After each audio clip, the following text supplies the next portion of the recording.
ao acaso e caiu o capítulo 11, amar o próximo como a si mesmo, o item 9. Vou começar lendo esse trecho do Evangelho, ok? Boa noite, Sandy, um beijo. Então vamos lá. O amor é de essência divina e do primeiro ao último de vós todos possuís no fundo do coração a centelha desse fogo sagrado. É um fato que pudestes constatar muitas vezes. O homem mais abjeto, mais vil, mais criminoso, tem por um ser ou por um objeto qualquer uma afeição viva e ardente, à prova de tudo que tente diminuí-la e alcançando muitas vezes proporções sublimes. Digo por um ser ou por um objeto qualquer, porque entre vós existem pessoas que têm o coração transbordando de amor e que dedicam esse sentimento a animais, a plantas e mesmo a objetos materiais. São uma espécie de solitários, insociáveis, queixando-se da humanidade em geral, resistindo quanto pendor natural da sua alma, sua volta, à afeição e à simpatia. Rebaixo a lei de amor à condição de instinto. Porém, por mais que procure, não conseguem fazer desaparecer o germe vivaz que Deus colocou em seu coração, no momento em que os criou. Esse germe se desenvolve e cresce com a moralidade e a inteligência, e ainda que muitas vezes reprimido pelo egoísmo, ele é a fonte das santas e doces virtudes que possibilitam as afeições sinceras e duráveis e vos ajuda a percorrer o caminho íngreme e árido da existência humana. A prova da reencarnação para algumas pessoas causa verdadeira aversão, pela possibilidade de simpatias afetuosas, pelas quais tem muito zelo, poderem ser partilhadas por outros. Pobres irmãos, é a vossa afeição que vos torna egoístas. Vosso amor é restrito a um círculo íntimo de parentes ou de amigos, e todos os outros vos são indiferentes. Pois bem, para praticar a lei de amor, tal como Deus quer, é preciso que gradativamente passeis a amar todos os vossos irmãos indistintamente. A tarefa será longa e difícil, porém ela se realizará. Deus assim quer, e a lei de amor é o primeiro e o mais importante preceito da vossa nova doutrina, porque é ela que deve um dia matar o egoísmo sob qualquer forma em que ele se apresente, visto que, além do egoísmo pessoal, existe ainda o egoísmo de família, de casta, de nacionalidade. Disse Jesus: amai vosso próximo como a vós mesmo. Ora, qual é o limite do próximo? A família, a religião, a pátria? Não, é a humanidade toda, inteira. Nos mundos superiores é o amor mútuo que harmoniza e dirige os espíritos adiantados que os habitam, e o vosso planeta, destinado a um progresso próximo, pela sua transformação social, verá seus habitantes praticar essa sublime lei, reflexo da divindade. Os efeitos da lei de amor são o aperfeiçoamento moral da raça humana e a felicidade durante a vida terrestre. Os mais rebeldes e os mais cheios de vícios deverão se transformar quando virem os benefícios produzidos por esta prática. Não façais aos outros o que não quereis que vos seja feito, mas ao contrário, fazei a eles todo o bem que está ao vosso alcance. Não acrediteis na dureza e na insensibilidade do coração humano. Mesmo a contragosto, ele cede ao verdadeiro amor. É um imã ao qual ele não pode resistir, e o contato desse amor vivifica e fecunda os germes dessa virtude que está em vossos corações em estado latente.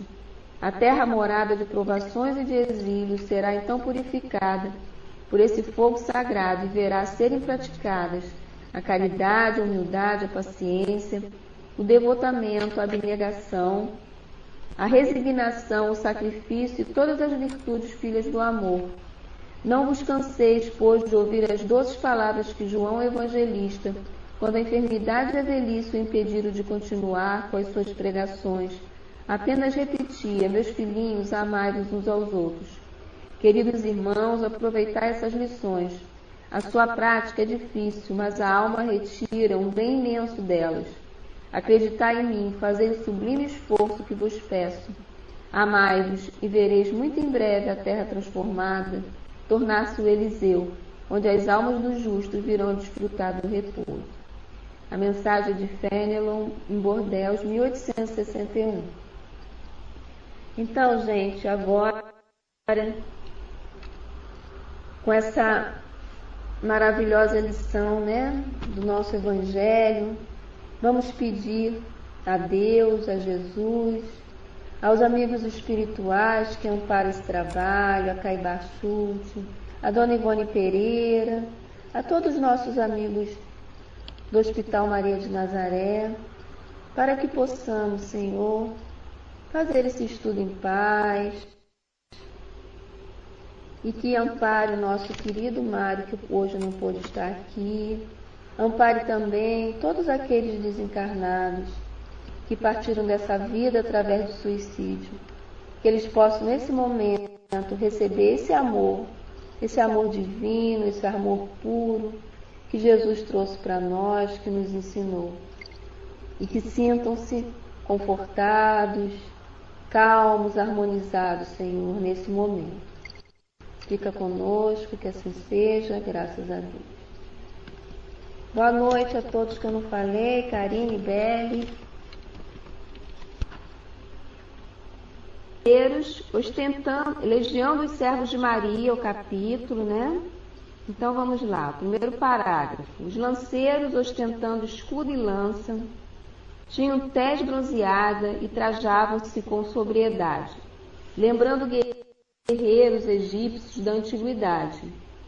E, chefiando a expedição, destacava-se varão respeitável, o qual trazia avental branco e insígnias de médico a par da cruz já referida. Cobria-lhe a cabeça, porém, em vez do gorro característico, um turbante hindu, cujas dobras eram atadas à frente pela tradicional esmeralda, símbolo dos esculápios.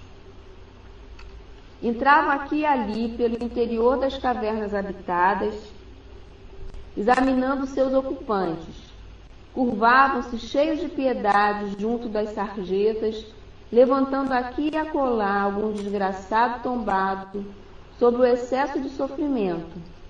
Retiravam os que apresentassem condições de poderem ser socorridos e colocavam-nos em macas conduzidas por varões que se diriam serviçais ou aprendizes. Voz grave e dominante de alguém invisível, que falasse pairando no ar, guiava-os no caridoso afã, esclarecendo detalhes ou desfazendo confusões momentaneamente suscitadas.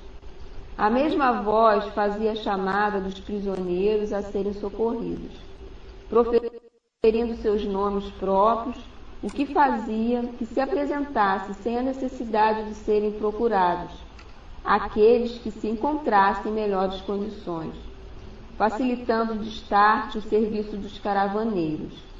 Hoje posso dizer que todas essas vozes amigas e protetoras eram transmitidas através de ondas delicadas e sensíveis do éter, com sublime concurso de aparelhamentos magnéticos mantidos para fins humanitários em determinados pontos do invisível, isto é, justamente na localidade que nos receberia ao sairmos do vale. Mas então ignorávamos o pormenor e muito confuso nos sentíamos. Continua? Então tá bom, tá com a mãozinha, eu vou liberar. Ok, Jana. Obrigado aí pela leitura. Eu estava falando com a Mana que era interessante... obrigado, Mano, o som tá ok, né? Que era interessante você ler, até porque eu não estava aqui com um livro. E aí eu me lembrei que, maravilhosamente, na internet nós achamos tudo ou quase tudo. Então eu também achei o livro.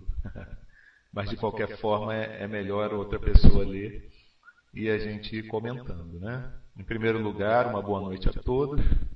Nós estamos assim, meio que improvisadamente aqui, substituindo o Mário. Na realidade, a nossa amiga Ângela, é que o substituiria, mas ela teve um pequeno problema e vai chegar um pouco atrasada, né?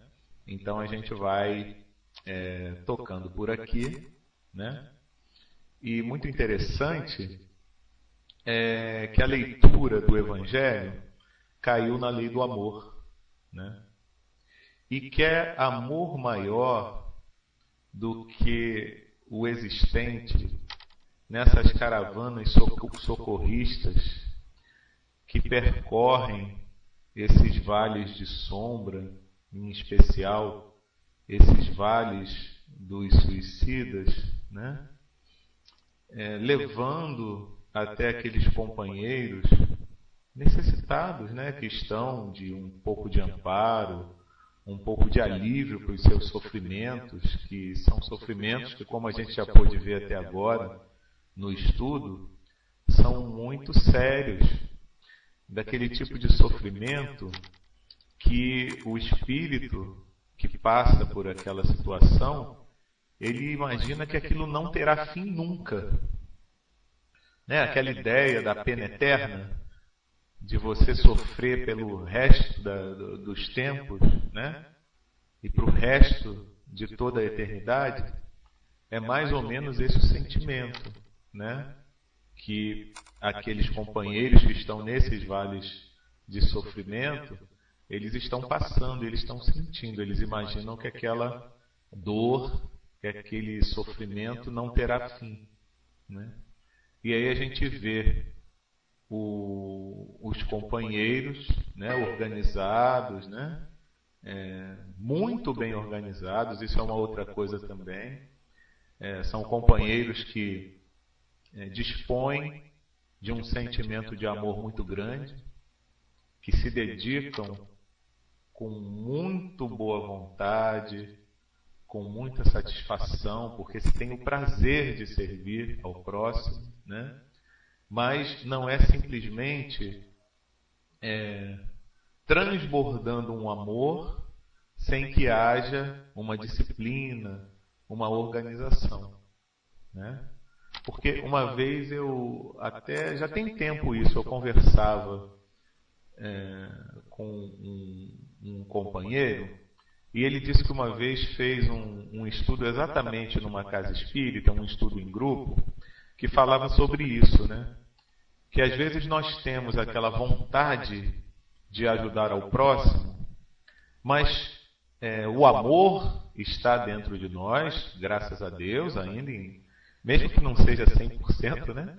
Mas a gente já nutre aquele sentimento, a gente já procura desenvolver esse sentimento de amor dentro de nós, e a gente tem vontade de fazer alguma coisa. Só que em alguns momentos, se a gente não souber canalizar adequadamente aquele sentimento de amor, ele pode não ter atingir ao objetivo que a gente quer, né? Na sua totalidade. Evidentemente, é aquela história, né?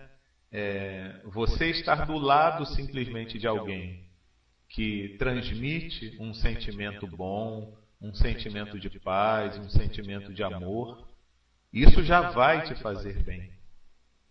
Agora, a partir do momento em que essa pessoa, né, que nutre esse sentimento de amor, ele canaliza aquilo de forma adequada, o resultado dessa ação vai ser muito maior, vai atingir muito mais pessoas, né, de forma adequada. Então, a gente vê, quando nós lemos o texto, não só aqui do Memória de um Suicida, mas também de outros livros, principalmente as obras de André Luiz, né? Ou então de Manuel Filomeno de Miranda, que tratam de caravanas de assistência no plano espiritual, nas regiões mais de sombra e de sofrimento, nós percebemos que existe uma organização muito grande por parte desses companheiros, né? De forma a que possam atender da melhor maneira possível a esses companheiros, né? Então, transbordando esse amor, conforme nós lemos na lei de amor. Nada é por acaso, né, Jana? Então, quando você falou que abriu ao acaso o Evangelho, na hora eu fiquei até pensando, eu já pensei no acaso entre aspas, assim, né? Então, que a gente sabe que não existe o acaso propriamente dito, né? Tudo também tem um grande planejamento, Tânia. Inclusive quando nós realizamos os nossos estudos, a gente sempre tem que parar para pensar nisso, né? Eu mesmo estava pensando aqui, eu cheguei em casa meio em cima da hora, né? E eu pensei assim, puxa, tem um estudo, né? Eu não pude participar nas semanas anteriores, porque em uma eu estava trabalhando, em outra eu tive que ir a um aniversário, então eu não pude participar. E aí eu parei para pensar assim, puxa, tem que entrar no estudo. Aí eu me lembrei, e o Mário não vai hoje, né? E na mesma hora me veio assim na cabeça, poxa, nós sempre temos que estar preparados. Né? Interessante isso, né? Então, aí a gente vai e acaba tendo que, de certa forma, também ajudar, auxiliar aqui no estudo, né? Então, nesse momento, com certeza, com a nossa boa vontade e disposição, nós estaremos também tendo a ajuda do plano espiritual, né? Isso também é muito importante, né?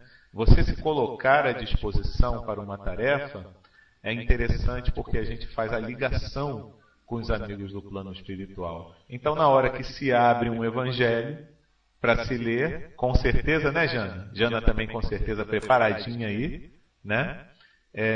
Com certeza também teve aquele auxílio da espiritualidade para que pudesse abrir nesse capítulo da lei do amor. Então, nesses parágrafos lidos pela Jana, né, a gente pode ver exatamente isso, né? O quanto os companheiros estão organizados, né? E o quanto eles estão preparados para servir, né? Então, colocar o amor em ação, no dizer do Emmanuel, que é o significado da caridade. Caridade igual a amor em ação. E eles fazem isso, né? E então, feita a descrição de como eles se trajavam, de como eles se portavam, né? E a gente vê uma outra coisa aqui também, gente. Não necessariamente todos aqueles companheiros que se encontram nessa caravana de auxílio são espíritos muito evoluídos, não. Né? São espíritos que têm boa vontade, que se organizam, que aceitam um comando, porque eles veem num companheiro que tem a função de coordenar aquela missão, aquela expedição, companheiros que merecem respeito e que merecem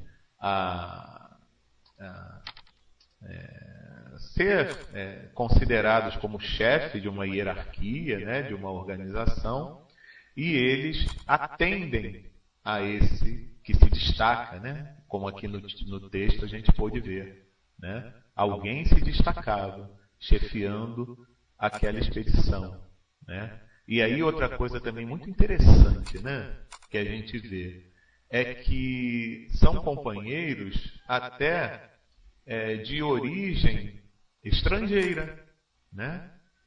Mas que, enquanto na espiritualidade, eles se ligam também, no caso específico aqui, aos companheiros que nos auxiliam em nossas terras, né, brasileiras, e podem dar o auxílio. Né? Isso é muito importante, né? Que a gente vê que existe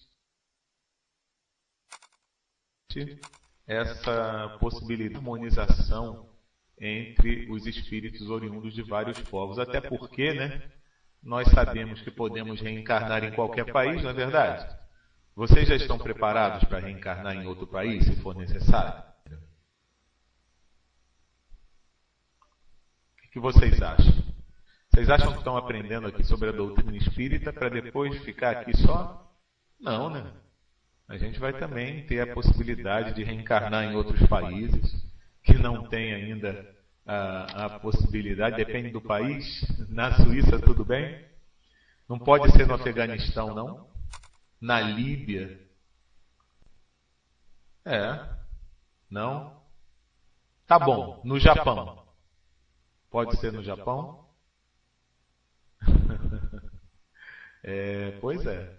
Então, como existe essa integração espiritualmente falando, nós, com certeza, vamos dentro, evidentemente, da programação de cada existência, né, da existência de cada um, ter a possibilidade também de intercambiar esses conhecimentos. Né? Exatamente, Tânia. Sermos úteis, ter a oportunidade de se prestar ao serviço onde o serviço é necessário. Então, quer seja no plano espiritual, ligado a espíritos que viveram em um determinado país ou outro, isso para eles não importa. Né? A gente vê pela literatura mediúnica, eu estou até lendo aquele livro agora, O Transição Planetária, do Manuel Filomeno de Miranda, e a gente vê que os espíritos, eles até por conta de necessidade, ou de um aprendizado, né, eles se reúnem. Então, você que está lendo, Tânia, também, você está vendo que eles reuniram por necessidade de auxílio num momento muito difícil, né, do nosso planeta, reuniram espíritos para auxiliarem numa missão de vários países e, inclusive, né, de várias origens religiosas diferentes. Olha só como é que é isso, né? Muito interessante, né? Então vocês veem que aqui também nós temos a narração de que tem companheiros que se trajam como hindus, né? Então, se eles eram hindus, têm essa origem hindu, a religião também era outra, né? Eles não eram originalmente espíritas. Mas a gente vê o quê? Que quando se chega do lado de lá, com a ampliação da visão, né? Com o ampliar da visão, o espírito entende um pouco melhor a situação pela qual passou, pela situação que vai viver no plano espiritual, tem um entendimento melhor das questões da vida e da morte, então das questões espirituais. Então ele passa a não nutrir tanto preconceito. Isso se for um espírito que tenha já conquistas, evidentemente, né? Então ele passa a não nutrir tantos preconceitos, ele se abre mais a adquirir experiências no convívio com espíritos que têm origem religiosas diferentes das dele, né? Desde que ele aprenda sempre mais, ele adquira mais conhecimentos e ele possa também colocar isso em prática no auxílio aos companheiros que precisam, né? Exatamente, né? Quem ama não faz diferença, como diz Santo de Pape, apenas tem o desejo de ajudar, né? E muitas vezes passa por cima de muitos detalhes, né? Que nós aqui na Terra, às vezes, costumamos valorizar. Mas quando a gente está do lado de lá, a gente já vê sob um outro patamar, sob um outro ângulo, né? O corpo físico também, ele nos limita muito. Ele nos dá uma limitação muito grande, né? Então a nossa visão não é tão facilitada assim para ver sob um outro ângulo, né? Por isso que a doutrina espírita é importante, porque ela nos auxilia desde já, enquanto encarnados, a ampliarmos essa nossa visão, né? Isso é muito importante na doutrina espírita. Que aí quando a gente chega do lado de lá, a gente já vai com um pouquinho já de conhecimento sobre esse outro mundo, né? É isso aí, Jana, com certeza. Então esses companheiros, eles são bastante organizados, né? E estavam sempre à procura daqueles companheiros ali naquela zona de sofrimento que podiam ser já auxiliados e quem sabe até ser retirados daqueles locais, né? Então, e retiravam aqueles que podiam ser socorridos, né? E aí levavam esses companheiros para outros locais de atendimento, né?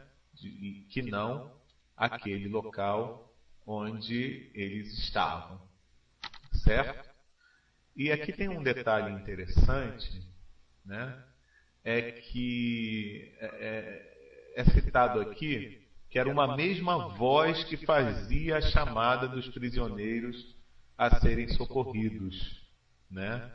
E muito interessante que aí a gente vai ver também aqui que ele cita que isso era um sistema de transmissão, né? Então aí vocês veem também a organização que eles tinham, né? É a tecnologia também do plano espiritual, fazendo com que houvesse uma facilidade na transmissão daquela chamada dos prisioneiros a serem socorridos, né? Ele cita aqui, né, que com o concurso sublime concurso de aparelhamentos magnéticos mantido para fins humanitários em determinados pontos do invisível. Olha, muito interessante, né? Justamente na localidade que nos receberia ao sairmos do vale. Então, de um local distante, havia essa transmissão através dessa rede, né? E que eles não conseguiam identificar de tanta confusão que eles nutriam ali naquele vale de sofrimentos, né? Então vocês veem que a organização também dos espíritos que estão incumbidos de prestar esse socorro, essa assistência, ela se dá também com o auxílio de uma tecnologia do plano espiritual que também existe, que está à disposição daqueles que pretendem auxiliar. Porque a gente sabe, né, pelos relatos dos espíritos, que, de certa forma, o nosso plano aqui na Terra, ele é uma cópia, vamos dizer assim, meio que imperfeita do plano espiritual. Então, se aqui nós possuímos, hoje, atualmente, essas maravilhas da tecnologia que às vezes nos espantam, né? E tem uma evolução assim tão frenética, a cada dia uma tecnologia já está superando a outra. Imagina o que já não acontece no plano espiritual. É isso aí, Jana, uma cópia grosseira, como diz André Luiz. E aí a gente vai ver que quando a gente vai ler lá os primeiros livros de André Luiz, né? Veja só, gente, metade do século passado, metade do século XX, a gente já se espantava, né, com o que existia já naquela época. Imagina o que existe agora e que a gente não faz noção. Exatamente. Então imagina o que já não existe hoje, né? Então naquela época não tinha nem TV no Brasil, né? A televisão no Brasil surgiu em 1950 com a TV Tupi. E André Luiz, antes disso, já falava. Já existia cinema, enfim. Tinha como ele trazer, e também TV em alguns países, mas tinha como ele trazer alguma coisa para comparação, para a nossa comparação, né? Então, ele falava naquilo. Me fez lembrar uma vez uma situação que uma companheira lá do Centro Espírita Leon Denis comentou. Se eu não me engano, Jana, foi a Maria Emília.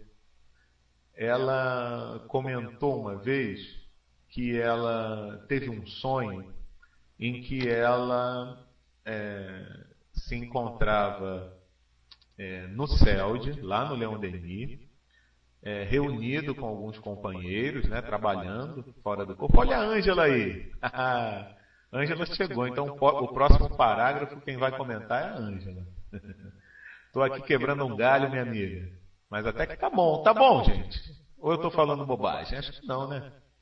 Dá para a gente refletir, né, sobre essa questão. Está sim falando bobagem ou está sim Tá bom. Então tá bom. Então o que que acontece? A Maria Emília estava falando o seguinte, que nessa reunião, que ela no plano, fora do corpo, ela e outros companheiros do Leon Denis, lá no salão do centro, e que de repente teria um momento em que haveria a participação de um companheiro, né? E esse companheiro, ele não estava no centro, ele estava em outro lugar. Então, que aparecia assim na parede do centro, uma transmissão, mas era uma transmissão que não era como se fosse uma tela de TV comum. Era como se fosse assim, uma imagem holográfica. Então aquele espírito, ele aparecia ali e se formava como tridimensionalmente, como se ele estivesse entre os companheiros ali.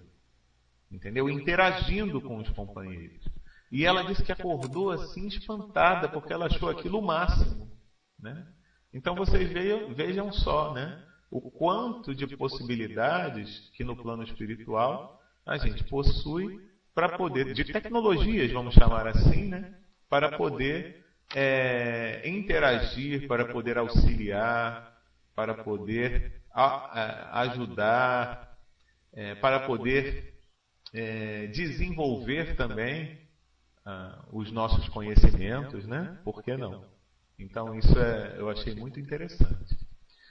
Mas Ângela, você não vai fugir não. A gente acabou de comentar alguns parágrafos e a Jana vai continuar a ler então, certo? E ainda está nervosa? Não, tá bom, a gente vai comentando. Então tá beleza.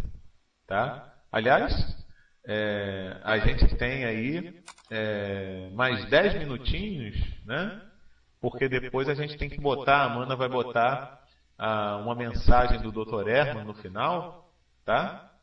E então a gente tem mais 10 minutinhos. Jana, então eu vou liberar para você levanta a mãozinha aí, para você lá ler mais alguns parágrafos, tá? Aí fica de olho na minha mãozinha também, que quando eu levantar é porque eu vou querer comentar. Tá bom? Liberando para você, minha amiga.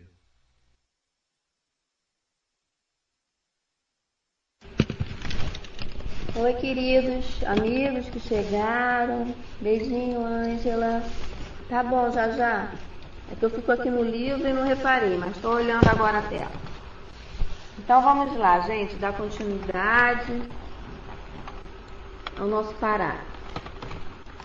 As macas, transportadas cuidadosamente, eram guardadas pelo cordão de isolamento já referido e abrigadas no interior de grandes veículos, à feição de comboios que acompanhavam a expedição. Esses comboios, no entanto, apresentavam singularidade interessante, digna de relato. Em vez de apresentar os vagões comuns às estradas de ferro, como os que conhecíamos, lembravam antes meio de transporte primitivo, pois se compunham de pequenas diligências atadas umas às outras e rodeadas de persianas muito espessas, o que impediria ao passageiro verificar os locais por onde deveria transitar. Brancos, leves, como burilados em matérias específicas, habilmente laqueadas, eram puxados por formosas parelhas de cavalos também brancos, nobres animais cuja extraordinária beleza e elegância incomum despertariam nossa atenção se estivéssemos em condições de algo notar, para além das desgraças que nos mantinham absorvidos dentro de nosso âmbito pessoal. Dir-se-iam, porém, exemplares da mais alta raça normanda, vigorosos e inteligentes, as belas crinas ondulantes e graciosas, enfeitando-lhes altivos pescoços, quais mantos de sedas níveos e finalmente franjados. Nos carros distinguia-se também o mesmo emblema azul celeste e a legenda respeitada. Estou liberando, já.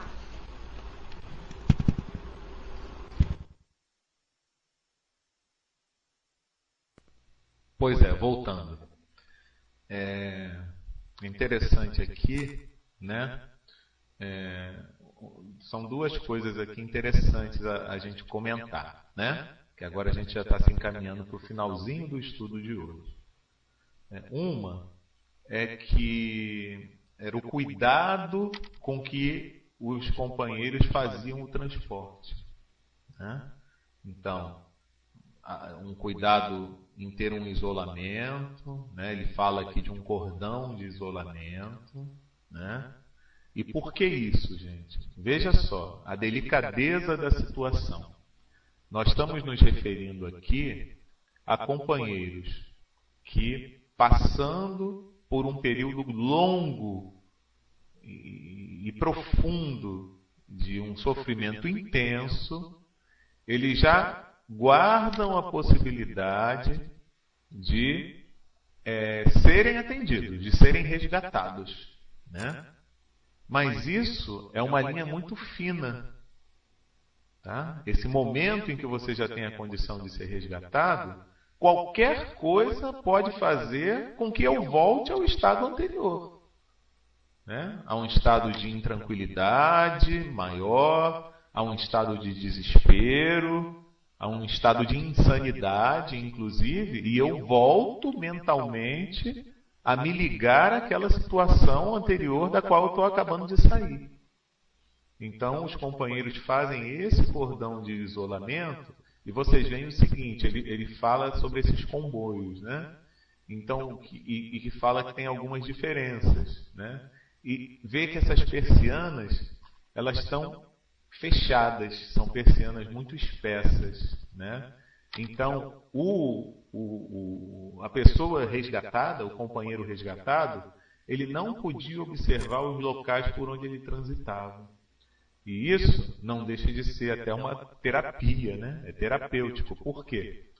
Porque senão ele poderia se ligar novamente àquelas cenas que os perturbariam, né? Então, se eles estão num momento em que eles estão sendo retirados daquela situação, é só vocês fazerem assim uma comparação. Evidentemente que a analogia é uma analogia que não corresponde à realidade daquilo que eles vivenciam lá, né?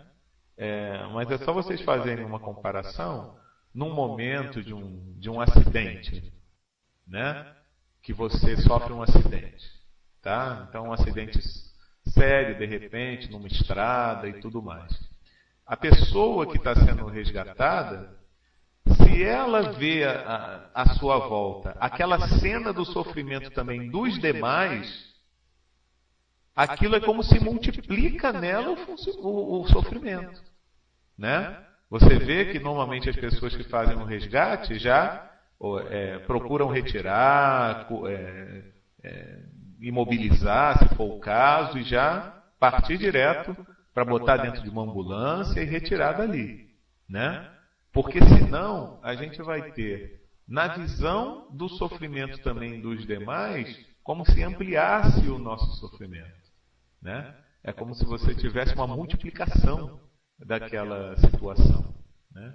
Então, o cuidado também, isso é caridade, gente, tá? É o cuidado que o pessoal das equipes de socorro eles tinham na hora do resgate desses companheiros, né? E a outra coisa a ser comentada, né, muito interessante também por sinal, é que o nosso companheiro está fazendo esse relato agora, né, e ele diz o seguinte, né, ele observando aqui os cavalos, né, bastante vigorosos e tal, as crinas ondulantes, então ele traça aqui um perfil maravilhoso aí dos animais, né, mas o que ele diz? Que ele só conseguiu relatar, ele só consegue relatar isso agora, que ele já foi resgatado e tudo mais, porque ele está relatando depois de um tempo, né? E ele diz que no momento em que foram resgatados, ele não conseguia identificar isso, né? Então, é uma coisa interessante para a gente reparar, né? Porque no momento de um sofrimento extremo, quem é que vai reparar em certas coisas bonitas e agradáveis? Vocês já pararam para pensar nisso? que num momento de sofrimento, tudo que a gente vê é tudo feio, é tudo horrível, né?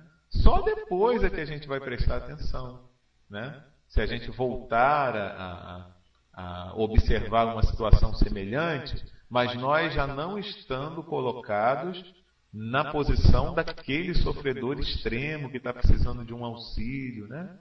Então é muito interessante essa definição, essa descrição que o nosso companheiro faz, né? Quer dizer, ele só percebeu que aquele comboio, né, puxado por aqueles cavalos maravilhosos e tal, era daquela maneira depois que ele já tinha um equilíbrio, já estava com equilíbrio, né? Porque antes disso ele não estava conseguindo identificar, né?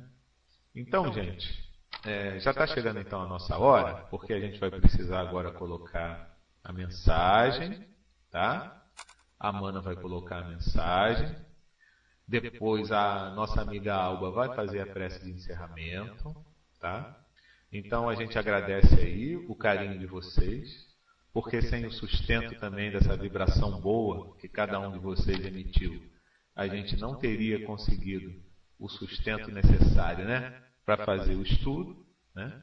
E semana que vem, se Deus quiser, nosso companheiro Mário Coelho estará conosco aqui para poder dar continuidade ao estudo. E vamos sempre nos lembrar, né, gente, de pensar, de fazer as nossas preces para todos esses companheiros, né, que precisam de um pouco de alento, de um pouco de carinho, para... sim, a prece é antes, não é isso? Desculpa, gente. Eu me esqueci. Primeiro a Alba faz a prece e depois vem a mensagem do plano espiritual, tá? Então, a Alba já levanta a mãozinha enquanto eu estou me despedindo aqui, né? Então, gente, vamos sempre pensar assim, com carinho, direcionar um carinho, né? Pensar em Jesus, que Jesus sempre possa amparar a esses companheiros que passam por momentos de dificuldades, também no plano espiritual, né? E que precisam desses auxílios, né? Como nós, em algum momento também, já precisamos de auxílio, já precisamos do amparo, já precisamos dessa mão que pudesse nos socorrer, né? Então, vamos sempre nos lembrar de formar essa corrente de solidariedade para poder auxiliar de alguma forma, nem que seja com o nosso pensamento, né? Através da prece, esses companheiros. Então tá bom, gente. Obrigado aí mais uma vez e vamos liberar o microfone para a nossa querida Alba. Liberando, querida amiga Albanisa.